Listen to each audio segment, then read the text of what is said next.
గత ప్రభుత్వంలో వరి వేస్తే ఉరి అన్నారని ఇప్పుడు ఆ పరిస్థితి లేదని, వరికి మద్దతు ధరతో పాటు 500 బోనస్ ఇస్తున్నామని మంత్రి పొంగులేటి అన్నారు. గత 10 ఏళ్ల కాలంలో 8,19,000 కోట్లు అప్పు చేశారని మంత్రి ఆరోపించారు. తమ ప్రభుత్వంపై కొందరు చేస్తున్న ఆరోపణలను ప్రజలే బుద్ధి చెప్తారని, అధికారంలో ఉన్నప్పుడు రైతులకు బేడీలు వేసి ఇప్పుడు రైతుల గురించి మాట్లాడడం హాస్యాస్పదంగా ఉందని పొంగులేటి తెలిపారు.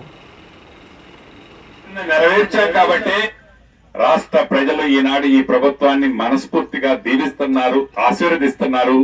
అది జీర్ణించుకోలేక గుంట నక్కల్లా ఆరోపణలు చేస్తూ పెద్ద చిన్న తేడా లేకుండా మాట్లాడుతూ ముఖ్యమంత్రి అనే ఆలోచన ఇంగిత జ్ఞానం కూడా లేకుండా మాట్లాడుతున్న నాయకులకి గతంలో బుద్ధి చెప్పారు, మళ్ళీ భవిష్యత్తులో కూడా బుద్ధి చెప్తారు.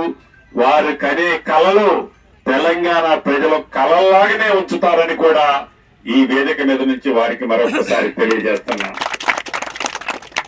ఒంటి నిండా విషయం నింపుకొని కపట నాటకం ప్రదర్శిస్తూ ఆనాడు 10 సంవత్సరాలు పరిపాలించినప్పుడు పేదవాడి పట్ల వాళ్ళకి లేని ప్రేమ అభిమానాన్ని ఇయ్యాల వరకపోస్తూ రైతులకి చేతులకి సంఖ్యలు వేసి ఇదే ఖమ్మంలో నడి రోడ్డు మీద నిస్సిగ్గుగా ఆనాటి ప్రభుత్వంలో నడిపించింది మర్చిపోయి ఈ ప్రభుత్వం రైతులని ఏదో మోసం చేస్తుందని కళ్ళబల్లి మాటలు చెప్పటం సిగ్గుచేటు, వారి అవివేకానికి నిదర్శనం అని ఈ వేదిక ద్వారా మరొక్కసారి చెప్తూ ఇచ్చిన మాటను నెరవేర్చాం కాబట్టి